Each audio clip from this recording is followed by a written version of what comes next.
Annual financial statement budget Shri T Harish Rao గారు. అరే ఏం సార్ మీరు లేవక ముందే ఏదో శకనం ఏం ఈ శకనాలు సార్ ఇది 3 hours సార్. బడ్జెట్ కంటే ఎక్కువ ఏం ఇంపార్టెంట్ ఉంటుంది సార్ ఈ హౌస్కు? బడ్జెట్ కంటే ఇంకా ముఖ్యమైనది ఏమైనా ఉంటుందా సార్? అధ్యక్ష, ముందుగా బడ్జెట్ పై మాట్లాడేందుకు మాకు అవకాశం ఇచ్చినందుకు మీకు ధన్యవాదాలు తెలియజేస్తూ, రాష్ట్ర ఉప ముఖ్యమంత్రి వర్యులు గౌరవ ఆర్థిక శాఖ మంత్రి వర్యులు బట్టి విక్రమార్క గారు 4వసారి ఈ సభలో వార్షిక బడ్జెట్ను ప్రవేశపెట్టినందుకు వారికి నా హృదయపూర్వక శుభాకాంక్షలు. అధ్యక్ష, బడ్జెట్ అంటే కేవలం అంకెల గారడి కాదు. ఇది ప్రభుత్వం తన ఆర్థిక సామాజిక లక్ష్యాలను చేరుకోవడానికి దానికోసం ఎంచుకున్న మార్గానికి బడ్జెట్ ఒక నిలువుటద్దం. బడ్జెట్లో రాసే ప్రతి అక్షరానికి, ప్రకటించే ప్రతి అంకెకు కట్టుబడి ఉన్నప్పుడే ఆ ప్రభుత్వానికి విశ్వసనీయత ఉంటుంది. కాంగ్రెస్ ప్రభుత్వం అధికారంలోకి వచ్చి ఇప్పటికి దాదాపు 2.5 సంవత్సరాలు అవుతా ఉంది అధ్యక్ష. అంటే 5 ఏళ్ల కాలంలో సగం కాలం ముగిసింది. ఇప్పటికే 3 బడ్జెట్లు అయిపోయినాయి. ఇంకొకటి మాత్రమే పూర్తి స్థాయి బడ్జెట్ ఈ కాంగ్రెస్ ప్రభుత్వానికి మిగిలి ఉన్నది అధ్యక్ష. గత బడ్జెట్లో ఇచ్చిన హామీలు ఏమైనాయి, చేసిన కేటాయింపులు క్షేత్రస్థాయికి చేరాయా అని ఆత్మవిమర్శ చేసుకోవాల్సినటువంటి అవసరం ఉంది అధ్యక్ష. కానీ బట్టి గారు నిన్న ప్రవేశపెట్టిన బడ్జెట్ చూస్తూ ఉంటే అధ్యక్ష, ఈ ఆత్మవిమర్శ చేసుకున్నట్టుగా నాకు కనిపించడం లేదు అధ్యక్ష.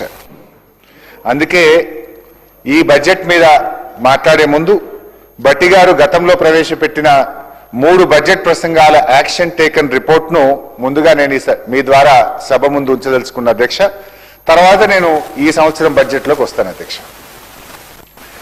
బట్టి గారు బహుశా మీ దగ్గర పుస్తకాలు ఉండే ఉంటాయి. గతంలో మీరు ఈ హౌస్లో ప్రసంగించినటువంటి 3 పుస్తకాలు మీ దగ్గర ఉన్నాయా? లేదంటే పంపించమంటే నేను పంపిస్తాను సార్. ఎందుకంటే నేను మాట్లాడేది వేగంగా మాట్లాడను. మీ పుస్తకాల సారాంశంలో మీరు చెప్పినటువంటి మాటలను ఉటంకించే నేను మాట్లాడడం జరుగుతుంది అధ్యక్ష. అధ్యక్ష, 2024-25 అధ్యక్ష బడ్జెట్ ప్రసంగంలో 24-25 బుక్ అధ్యక్ష, పేజ్ నంబర్ 7 అధ్యక్ష. ఇందులో బట్టి గారు ఏమన్నారంటే అధ్యక్ష, మేమిచ్చిన హామీలు ఎన్నికల్లో ఏదే విధంగా గెలవాలనే ఉద్దేశంతో ఇచ్చినవి కావు, ప్రజల గుండె చప్పుళ్లకు స్పందించి రూపొందించినవే. మా హామీలు అలవి కాని హామీలని ప్రతిపక్షాలు పదే పదే విమర్శలు చేస్తుండడం గమనార్హం. సంకల్ప బలం, చిత్తశుద్ధి, సమర్థత, నిజాయితీ పునాదులుగా నిర్మితమైన మా ప్రభుత్వానికి అలవి కానివి లేనే లేవని నిరూపించాను అని బడ్జెట్ ప్రసంగంలో బట్టి గారు సెలవిచ్చారు అధ్యక్ష. మొదటి బడ్జెట్ ప్రసంగం వారు చెప్పడం వెనుక వీళ్ళంతా బల్లలు కూడా కొట్టారు అధ్యక్ష, చాలా గట్టి కొట్టారు అధ్యక్ష. అధ్యక్ష, నేను ఒకటి అడుగుతున్నా అధ్యక్ష, మరి 2.5 ఏళ్లు గడిచినా మీ గ్యారంటీలు ఎందుకు అమలు కాలేదు? మీ సంకల్ప బలం సడలిందా? మీకు చిత్తశుద్ధి కొరవడిందా? నిజాయితీ లోపించిందా? ఎన్నికల మేనిఫెస్టోలో చెప్పిన హామీలు అలవికాని హామీలుగా మార్చింది ఎవరు? మీరు కాదా? నేను ఊరికే మాట్లాడడం లేదు అధ్యక్ష, లేనిపోని అసలే చెప్పడం లేదు అధ్యక్ష. ఓటాన్ అకౌంట్తో సహా 3 బడ్జెట్ ప్రసంగాల్లో చెప్పిన మాటలు, మేనిఫెస్టోలో ఇచ్చిన హామీల ప్రాతిపదికగానే మాట్లాడుతున్నాను అధ్యక్ష. మీ బడ్జెట్ల తీరును 3 ముక్కల్లో చెప్పాలంటే అధ్యక్ష, extravagant promises in the manifesto, inadequate allocations in the budget and lack of ground level execution. మేనిఫెస్టోలోనేమో ఆకాశమంత హామీలు, బడ్జెట్లో అసంపూర్తిగా నిధులు, క్షేత్రస్థాయిలో అరకొరగా అమలు అధ్యక్ష.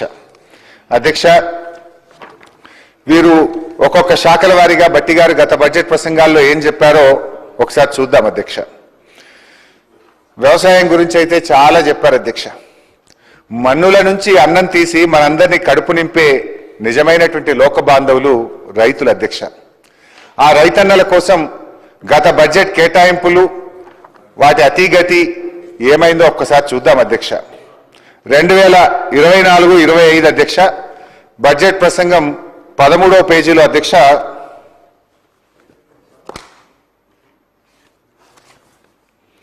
ఏ పని అయినా ఆగవచ్చు, కానీ వ్యవసాయం ఆగదు. Everything can wait but not agriculture అని జవహర్లాల్ నెహ్రూ గారిని ఉటంకిస్తూ భట్టి గారు తన బడ్జెట్ ప్రసంగంలో చెప్పారు అధ్యక్ష. కానీ అధ్యక్ష, వ్యవసాయం ఆగదు కానీ వ్యవసాయానికి ఇచ్చే సాయం మాత్రం ఆగుతుంది అనే కొత్త అర్థాన్ని గౌరవనీయులు భట్టి గారు ఇచ్చారు అధ్యక్ష. అంటే భట్టి గారి మాటలకు అర్థాలే వేరైపోయినాయి అధ్యక్ష. ఎందుకంటే అధ్యక్ష, వ్యవసాయం ఆగలేదు కానీ రైతు భరోసా ఆగింది, పంటల బోనస్ ఆగింది, పంటల బీమా ఆగింది, ఎరువులు విత్తనాల సరఫరా ఆగింది, చివరికి అప్పుల బాధ తాళలేక ఎంతో మంది అన్నదాతల గుండె చప్పుడే ఆగింది అధ్యక్ష. అధ్యక్ష, రుణమాఫీ అధ్యక్ష, మొదటి బడ్జెట్ లో బుక్ అధ్యక్ష, పేజ్ నెంబర్ 15 అధ్యక్ష, మొదటి బడ్జెట్ బుక్ లో పేజ్ నెంబర్ 15 లో భట్టి గారు ఏమన్నారో చదువుతున్నాను అధ్యక్ష. అరకొర రుణమాఫీ కాకుండా రైతులకు నిజమైన మేలు జరగాలనే ఉద్దేశంతో మా ప్రభుత్వం ఒక్కసారిగా 31,000 కోట్ల రుణమాఫీ చేయాలని సంకల్పించింది అని వారి ప్రసంగంలో చదివారు అధ్యక్ష. కానీ అధ్యక్ష, రుణమాఫీ విషయంలో ఈ ప్రభుత్వ తీరు ఎట్లుందంటే పిల్లికి చెలగాటం, ఎలుకకు ప్రాణ సంకటం అన్నట్టు తయారైంది అధ్యక్ష. ముందేమో బ్యాంకర్ల మీటింగ్లో రుణమాఫీకి 51,000 కోట్లు అవసరమవుతాయని చెప్పారు అధ్యక్ష. మొదటి బడ్జెట్ వచ్చేసరికి 31,000 కోట్లని చెప్పారు అధ్యక్ష. రెండవ బడ్జెట్ నాటికి 20,616 కోట్లని చెప్పారు అధ్యక్ష. కానీ వాస్తవం ఏంటంటే అధ్యక్ష, వీళ్ళు నిజంగా ఇప్పటికి రుణమాఫీ చేసింది 20,157 కోట్లు మాత్రమే. అంటే అధ్యక్ష, ఎండల ఐస్ ముక్క కరిగిపోయినట్టు రుణమాఫీ అంకెలు కరిగిపోతా ఉన్నాయి. ఒకటే ప్రభుత్వం ఇన్ని లెక్కలుంటాయా అధ్యక్ష? బ్యాంకర్ల దగ్గర ఒక లెక్క, బడ్జెట్లో ఒక లెక్క, వాస్తవంగా చేసింది ఇంకో లెక్క అధ్యక్ష. మొన్న గవర్నర్ గారి ప్రసంగంలో 2 రోజుల క్రితం గవర్నర్ గారి ప్రసంగంలో కూడా తప్పుడు అంకెలు పెట్టారు అధ్యక్ష. గవర్నర్ గారి ప్రసంగంలో 20,616 అని గవర్నర్ గారి చేత కూడా అబద్ధాలు చెప్పించారు అధ్యక్ష. వాస్తవంగా జరిగింది 20,157 కోట్లు మాత్రమే. ఇది ఎట్లుందంటే అధ్యక్ష, పంచపాండవులు ఎంతమంది అంటే మంచం కోళ్ళ వలె 3 అని చెప్పిండట అధ్యక్ష. మంచం కోళ్ళ వలె 3 అని చెప్పి 2 వేళ్లు చూపించి ఒక గీత గీసినట్టుంది అధ్యక్ష. అధ్యక్ష, బ్యాంకు అప్పు ఉన్న ఒక రైతును, ఒక బక్క రైతును మోసగించడానికి ఇన్ని జిమ్మిక్కులు, ఇన్ని మ్యాజిక్కులు అవసరమా అధ్యక్ష? భట్టి గారు తన ప్రసంగంలో అరకొర మాఫీ చేయము, ఒక్కసారి 31,000 కోట్లు చేస్తా అని చెప్పారు అధ్యక్ష. అసలు ఎందుకు చెప్పారు అని ఆలోచిస్తే స్పెసిఫిక్గా ఎందుకు అంత గట్టిగా భట్టి గారు చెప్పారంటే వారు చేయదలుచుకున్నది అరకొర మాఫీ అని ఇప్పుడు అర్థమవుతా ఉంది అధ్యక్ష. అధ్యక్ష, నేను ముందే చెప్పిన అధ్యక్ష, భట్టి గారి మాటలకు అర్థాలే వేరులే అని. ఎందుకంటే అధ్యక్ష, ఇక్కడ ట్విస్ట్ ఉంది అధ్యక్ష. అసలు ట్విస్ట్ ఇక్కడ ఉంది అధ్యక్ష. ఏంటంటే అధ్యక్ష, ముఖ్యమంత్రి గారు ఒక మీటింగ్లో చెప్పారు అధ్యక్ష, 2 లక్షల పైన ఉన్న వాళ్ళందరూ కూడా మీది డబ్బులు మీరు కట్టేయండి, వెంటనే మీ 2 లక్షల రుణం మాఫీ చేస్తామని ముఖ్యమంత్రి గారు చెప్పారు అధ్యక్ష. ఎంతైనా ముఖ్యమంత్రి కదా అధ్యక్ష. ఆయన మాటల్ని టీవీల్లో, పేపర్లలో చూసిన అమాయక రైతులు భార్య మెడల్లో ఉండే పుస్తలు అమ్ముకోనో, గొలుసులు అమ్ముకోనో, అధిక వడ్డీకి అప్పు తెచ్చుకోనో పాపం ఆ 2 లక్షల మీద ఉన్న డబ్బులు కట్టారు అధ్యక్ష. ఇలా వారి పరిస్థితి ఏమైపోయింది అధ్యక్ష? ముఖ్యమంత్రిని నమ్మిన పాపానికి అటు పాత అప్పు తీరలేదు, పైనుంచి కొత్త అప్పు కూడా మీద పడ్డది అధ్యక్ష. రైతుల పరిస్థితి గోడ దెబ్బ, చెంప దెబ్బ అన్నట్టు తయారైపోయింది అధ్యక్ష. రైతులను అప్పుల ఊబిలో నుంచి బయటపడేస్తానన్న మీ అభయహస్తం రైతుల పాలిట భస్మాసుర హస్తంగా మారింది. వారిని ఇంకా ఇంకా అప్పుల ఊబిలోకి నెట్టారు అధ్యక్ష. అధ్యక్ష, నా నియోజకవర్గం సిద్దిపేటలోనే 2 లక్షల లోపు రుణమాఫీ కాని రైతులు 10,217 మంది ఉన్నారు. 2 లక్షల పైన ఉండి రుణమాఫీ కానటువంటి రైతులు 12,632 మంది ఉన్నారు. మొత్తం 43,363 మంది రైతుల్లో 52% మందికి ఇంకా నా సిద్దిపేట నియోజకవర్గంలోనే ఇప్పటిదాకా రుణమాఫీ కాలేదు అధ్యక్ష. ఆదిలాబాద్ నియోజకవర్గంలో 17,000 మంది రుణమాఫీ కోసం ఎదురు చూస్తా ఉన్నారు. రుణమాఫీ కానటువంటి 17,000 మంది సంతకాలతో కూడిన వినతి పత్రాలను మాజీ మంత్రి జోగు రామన్న గారు మొన్న 2 రోజుల క్రితం స్వయంగా రైతుల్ని తీసుకొని వచ్చి మా బీఆర్ఎస్ ఎల్పీ ఆఫీస్లో మొత్తం 17,000 సంతకాలతో ఉన్నటువంటి దరఖాస్తులు మాకు ఇచ్చిపోయారు అధ్యక్ష. అంటే నేను అనేది అధ్యక్ష, ఈ రుణమాఫీ అనేది ఒక సిద్దిపేట, ఆదిలాబాదో కాదు అధ్యక్ష. రాష్ట్రంలో ఏ నియోజకవర్గంలో చూసినా అదే పరిస్థితి అధ్యక్ష. నాకు రుణమాఫీ కాలేదు సారు, మేమేం పాపం చేసినాం సారు అని ఇలా అనేక మంది రైతులు ఎక్కడికి పోయినా కన్నీరు మున్నీరు అవుతా ఉన్నారు అధ్యక్ష. ఈ మధ్య నేను కరీంనగర్ జిల్లా చొప్పదండి నియోజకవర్గంలోని గోపాలరావుపల్లి అనే గ్రామానికి వెళ్ళాను అధ్యక్ష. అక్కడ రామయ్య అనే ఒక రైతు అధ్యక్ష. రామయ్య అనే రైతు నాకు ఇంకా రుణమాఫీ కాలేదు, నాకు 2,65,000 అప్పు ఉంటే ముఖ్యమంత్రి గారి మాటలు విని ఆ పైన ఉన్న అప్పు కట్టడానికి నా భార్య పేరు మీద మహిళా సంఘంలో అప్పు తెచ్చి మీద పైసలు కట్టే 2 లక్షల రుణమాఫీ కాలేదు, ఆ అప్పు మిగిలింది, కొత్త అప్పు అయిందని పాపం రామయ్య గారు అన్నారు అధ్యక్ష. అంటే ఇప్పుడు పాత అప్పుకు మీరు కొత్తగా చేయించిన అప్పు రెండింటికి వడ్డీ కట్టుండు పాపం రామయ్య అధ్యక్ష. ఈ సర్కారు పరిస్థితి ఎట్లుందంటే శనిగలు బుక్కి చేతులు కట్టుకున్నట్టు రుణమాఫీ కథ ముగిసింది పోండి అంటున్నారు అధ్యక్ష. అధ్యక్ష, రుణమాఫీ అంత చేసినాం అయిపోయిందని చెప్తున్నటువంటి కాంగ్రెస్ ప్రభుత్వాన్ని నేను ఛాలెంజ్ చేస్తా ఉన్నా అధ్యక్ష. ముఖ్యమంత్రి గారి నియోజకవర్గం కొడంగల్కి వెళ్దామా, గౌరవనీయులు బట్టి గారి నియోజకవర్గంలోని మధురకు వెళ్దామా, లేదు మా నియోజకవర్గానికి వస్తారా అధ్యక్ష?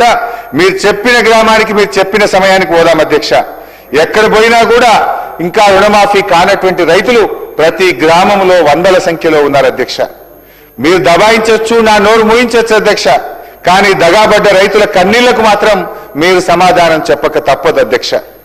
అధ్యక్ష, బడ్జెట్లో అధ్యక్ష గౌరవ బట్టి గారు 2024-25 పుస్తకంలో అధ్యక్ష 15వ పేజీలో ఒక మాట అన్నారు అధ్యక్ష. ఏమన్నారంటే అధ్యక్ష, చేతగానమ్మకు మాటలు ఎక్కువ అన్నట్లు రుణమాఫీలో పూర్తిగా విఫలమైన గత ప్రభుత్వ నాయకులు మా చిత్తశుద్ధిని శంకిస్తున్నారు అన్నారు అధ్యక్ష. ఇప్పుడు నేను అడుగుతా ఉన్న బట్టి గారు, మరి మాటలు ఎక్కువైంది ఎవరికో, చేతగానం ఎవరో ప్రజలకైతే అర్థమైంది బట్టి గారు, ఇంకా వేరే చెప్పాల్సినటువంటి అక్కర్లేదు అధ్యక్ష. అధ్యక్ష, రైతు భరోసా అధ్యక్ష, ఇలా రైతు భరోసా విషయంలో సమైక్య రాష్ట్రంలో అష్ట కష్టాలు పడ్డటువంటి రైతులకు స్వరాష్ట్రంలో కేసీఆర్ గారు కొండంత అండగా నిలిచారు. 24 గంటల ఉచిత కరెంట్ ఇచ్చారు, సాగునీరు ఇచ్చారు, సమయానికి ఎరువులు విత్తనాలు ఇచ్చారు. ఇంకా ఏదో చెయ్యాలని ఆలోచించి నా తెలంగాణ రైతుకు పెట్టుబడి కోసం ఎవరి ముందు చెయ్యి జాపొద్దని, ఆత్మగౌరవంతో పొలంకు వెళ్లాలని, ఆత్మహత్యలు ఆగాలని రైతు బంధు పథకాన్ని నాడు కేసీఆర్ గారు ప్రవేశపెట్టారు అధ్యక్ష. అధ్యక్ష, ఒకసారి గతాన్ని గుర్తు చేసుకుందాం. కరోనా ఉత్పాతం వచ్చింది, ప్రపంచాన్ని వణికించింది, అంతటా ఆర్థిక వ్యవస్థ కుప్పగూలింది, ఆదాయాలు పడిపోయాయి, ఖజానా ఖాళీ అయ్యే పరిస్థితి వచ్చింది. అయినా సరే ఆనాడు కేసీఆర్ గారు రైతు బంధు సాయం ఆపలేదు, ₹1 కూడా తగ్గించలేదు. కరోనా కష్టకాలంలోనూ కడుపు గట్టుకోనైనా సరే రైతు బంధు ఇచ్చింది నాటి ప్రభుత్వం.